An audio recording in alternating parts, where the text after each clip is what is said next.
I was 23 when this happened, and even now, I don't like telling people about it because every time I do, someone eventually asks me the same question: why didn't you just leave? The truth is, when you're actually inside a situation like that, you don't immediately understand what's happening. You spend most of your time trying to convince yourself that everything has a normal explanation. At the time, I was living alone in a small rented house outside a town in Pennsylvania. It wasn't completely isolated, but it was far enough from the main road that most people would never drive past my place unless they actually lived in the area.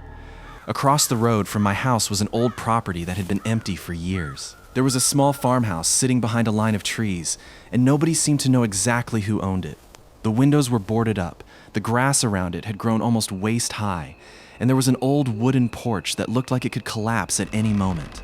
I had never seen anyone go inside.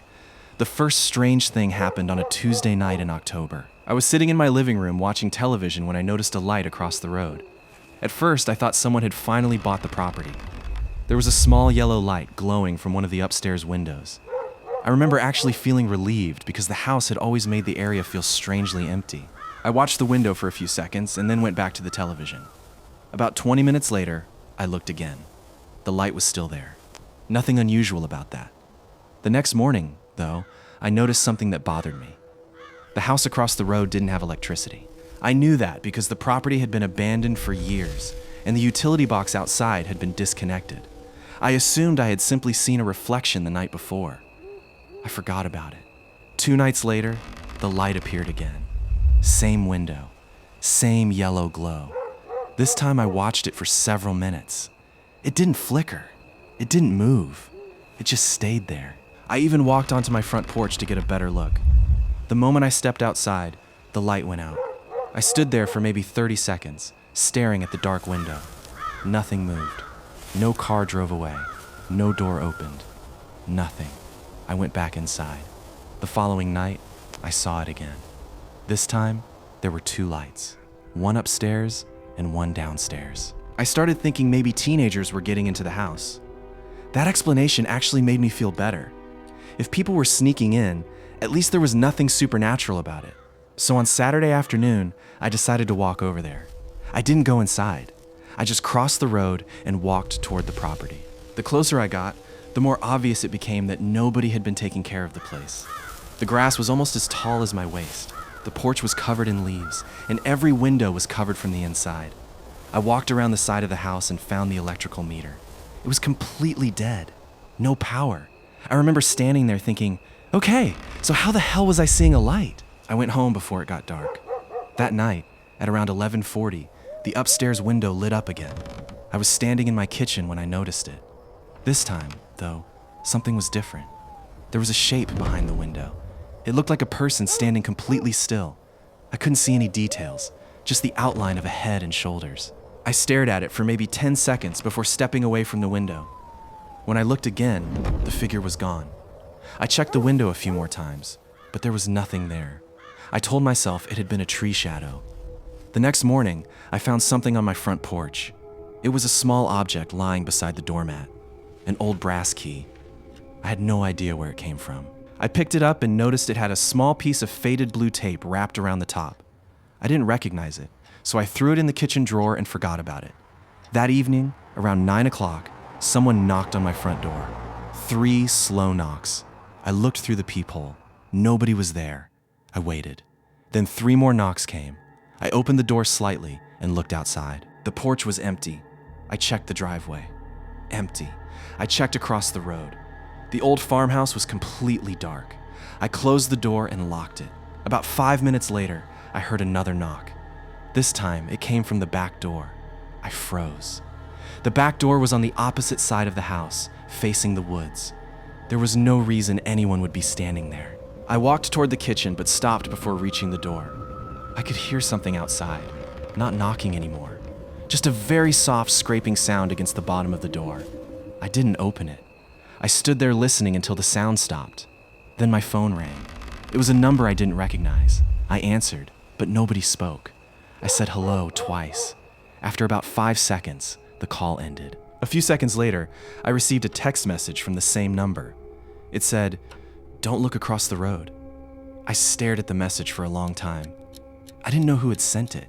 I didn't know how they knew where I lived. And most importantly, I didn't know why they were telling me not to look outside. Obviously, I looked. I walked slowly toward the living room window and pulled the curtain back just enough to see across the road. The upstairs window of the abandoned house was lit again, and there was someone standing behind it. This time, I could tell it wasn't a shadow. It was facing directly toward my house. I dropped the curtain immediately. My phone buzzed again. Another message. I told you not to look. I didn't sleep that night. The next morning, I called the police and explained everything. An officer came out, walked around the property, and checked the house from outside. He told me there was no sign anyone had entered recently. He also confirmed that the electricity was disconnected. He asked me if I had received any threatening messages. I showed him the texts. He took pictures and told me they'd try to trace the number. Before leaving, he told me something that I still remember. He said, "Don't go over there yourself." I promised I wouldn't. That night, I stayed at a friend's house. The next day, I went back home during daylight. Everything looked normal. The old house across the road was dark. I started packing because I had already decided I was done with the place. While moving things from my kitchen drawer, I found the brass key again. I don't know why, but I decided to try it on my front door. It didn't work. Then I noticed something strange. There was a tiny number scratched into the metal near the key's teeth, 214. I looked across the road at the farmhouse. There was an upstairs window directly facing my house. I suddenly remembered that the house had 2 floors. If the number referred to a room, 214 would make no sense. I put the key back in the drawer. That evening, I stayed inside with every curtain closed. Around midnight, I heard footsteps outside my front door. Slow footsteps walking across the porch. They stopped directly in front of the door. I could see the shadow of someone's feet underneath the gap. I didn't move. I didn't breathe. After several seconds, the shadow disappeared. Then my phone buzzed. One new message. "You should have left yesterday." I called the police again. While I was waiting for them, I heard something that made my stomach drop. A knock came from the upstairs bedroom window. 3 slow knocks.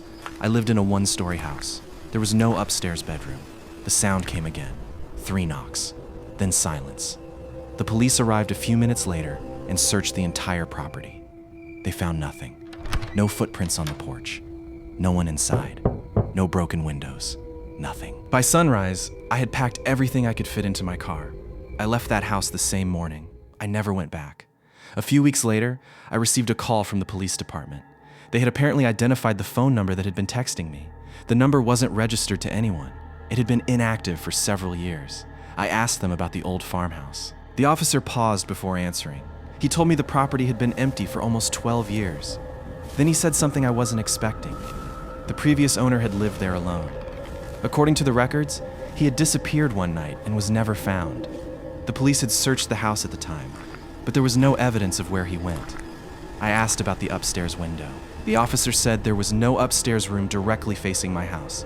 I thought he was mistaken. Then I remembered the number scratched into the key, 214. The officer went quiet when I told him about it. He asked me to describe the key. I did. He told me not to keep it. I asked why. He said the previous owner had used a small brass key with blue tape wrapped around it for one of the doors inside the house. I asked which door. He said, "Room 214. There was just one problem. The farmhouse didn't have a room 214. It never had. The property records showed only 4 rooms upstairs and 3 downstairs. There was no 214 anywhere on the floor plan. I still have no explanation for what I saw across that road. I don't know who sent those messages. I don't know who was standing in that upstairs window. And I definitely don't know how a house without electricity could have a light inside it. But there's one thing I remember clearly. On the last night I slept there, just before I left, I looked across the road one final time. The farmhouse was completely dark. Every window was black, except for one. The upstairs window facing my house had a faint yellow light behind it. And this time, there wasn't a person standing there. There was a hand pressed against the glass. I closed the curtain and never looked again.